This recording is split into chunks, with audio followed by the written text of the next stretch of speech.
It's the 2nd of February already, and I'm finally getting around to making a bit of an apology video explaining, for better or worse, where the heck I've been all summer. It's totally unscripted, a bit unfiltered, so bear with me. It's not meant to be a pity party, but I do feel that I owe followers a bit of an explanation of, where I've been in the last 6 months. 2024 started off with a bit of a bang, speaking at the Canadian Shield Bikepacking Summit in Wakefield, Quebec. I talked about my journey as a YouTuber and how social media is very much like a bikepacking adventure. There's emotional highs and lows, there's a lot of pressure, there's a lot of pitfalls, and it's really easy to dwell on the numbers and the analytics of everything. I found that writing a speech was very therapeutic and actually made me realize how addictive social media was for me specifically. Now, I had a great experience talking at the event, meeting lots of people, like-minded cyclists, other content creators. So right after that, I took the opportunity to ride the 800-kilometer Log Drivers Waltz during the first week of June.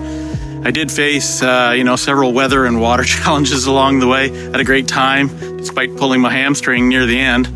If you want to watch that series, you can also watch it up in the corner here. Now, remember, I'm not a full-time YouTuber. I do have a family and a full-time job and all the responsibilities that come with that. So I plan to burn up the rest of my vacation days on some other various projects along the summer, such as following Megan Hackinen and James Folsom as they tackled my Caves and Coves route. And then also documenting me as I learn astrophotography and time lapse. And I did get out for a few weekends trying to capture the Perseid meteor shower, and I spent nights running away from ocean fog that was drifting inland. But unfortunately, the results were kind of disappointing, and I think that's where things started to slide sideways on me. Now, I'm only explaining this so you can understand how I ended up silently drifting away. But between my day job, social media, it felt like things were stacking up in my life. My film projects, they weren't coming together as I originally kind of hoped, and honestly, I felt pretty bummed about that. Now, I've said this before, misadventures are still adventures, just with better stories to tell.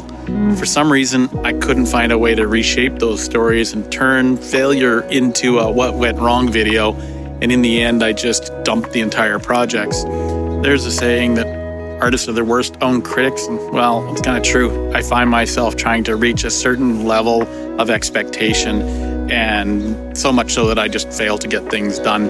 It's hard not to watch other content online and try to strive for that. And for me, at least, falling short of those goals that I've set for myself is difficult to deal with. About that time, there was a change in my schedule this summer that reduced the time I could ride to and from work. So by the time the weekend rolled around, all I could think about is all the stuff that I still had to do. I didn't go for a ride, but then again, it didn't seem like I got things done either. It was like I was in task paralysis, you could say. Now, I'm quick to be the advocate that cycling, no matter how little, always puts you in a better mood, but I even ignored my own advice.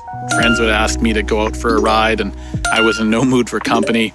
Then I would end up kicking myself for not going for the ride. Well, by the midsummer, unfortunately, there were some health issues that began to surface. Some new, some old ones that are kind of reoccurring injuries. I had really poor sleep, a lot of back and neck pain, and a reoccurring vision problem that would literally put me down for like 3 to 5 days at a time. Each episode, I couldn't work, I couldn't drive, I couldn't be on the computer, and there was no kind of reprieve from the pain that was going on. Facing all of those at the same time was a bit debilitating, you could say, especially on my psyche. Now, it doesn't mean I had a totally bad summer. I did get out for a few extended weekend trips with family and some much needed time with my wife. We went out fly fishing, we enjoyed the time camping and catching fish and enjoying the sunsets. When the week finally came around to follow Megan and James along the route, my head was full of all these half-finished projects I had on my desk. So while I had a great time chasing them around during the day, I was also working on astro time-lapse content during the night. I was stopping in places to go fly fishing to get some extra footage for another project. It was hectic to say the least, and I put the pressure on myself to crank out the material, and it was a failure. nothing turned out the way I wanted, and honestly, everything just came to a grinding halt. Besides my regular day job and my attempts to be a YouTuber, some of you know that I also write for Bike Gear Database on occasion. Well, I've become more involved with the role with them and become their editor and production coordinator. Yes, it takes up more time, but it also drives my passion for cycling adventures. Not to mention, it also forces me to be very well organized. So where does that bring us in 2025? Well, one thing that's been set in stone is I've moved the Caves and Coves Tough Tour from an open individual time trial format to a grand depart. And it's going to be on the first Saturday closest to June 1st of every year, which for 2025, that means May 31st. I'm hoping to get an adventure van on the road this spring to kind of get me out to places. Beyond that, all that's happening at this particular moment, I don't really want to make any extended promises.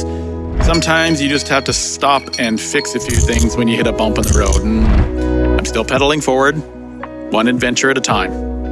I must thank all the followers who are out there that support me with their kind words and those who make small donations through Buy Me a Coffee. I especially want to thank Willie, Jack, Robert, Scott, and Jim as they show me their faith buying me a coffee every month. And to everyone else that follows the channel and subscribes, have fun and be safe out there.